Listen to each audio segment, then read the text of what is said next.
Les étés s'annoncent de plus en plus chauds et secs à cause du réchauffement climatique. La gestion de l'eau devient une préoccupation majeure et les agriculteurs s'investissent pleinement dans cette transition et ils font attention à leurs usages.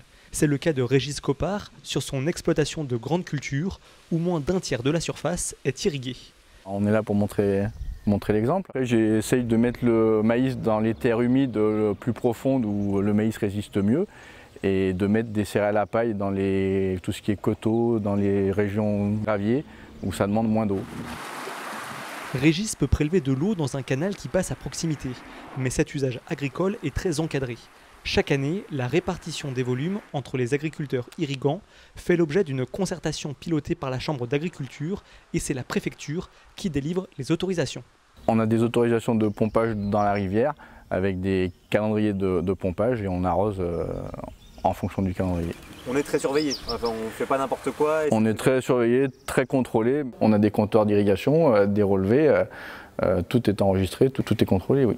La meilleure eau pour arroser ces champs, c'est évidemment celle qui tombe du ciel. Pour piloter au mieux sa consommation d'eau, Régis a installé une station météo et il reçoit chaque semaine des bulletins de conseils en irrigation.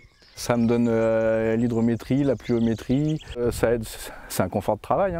Le matériel d'irrigation connaît des avancées technologiques. L'agriculteur peut programmer automatiquement son enrouleur pour ne pas dépenser trop d'eau et il projette d'acheter des pivots d'irrigation pour gagner en sobriété et en efficacité.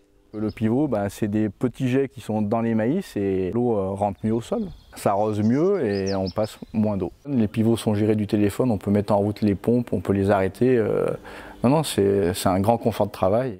Pour entretenir les réseaux d'irrigation et acheter du matériel économe en eau comme le prévoit Régis, le département a soutenu les agriculteurs à hauteur de 10 millions d'euros entre 2015 et 2022. Cette année, 210 000 euros seront encore investis pour répondre à ces enjeux.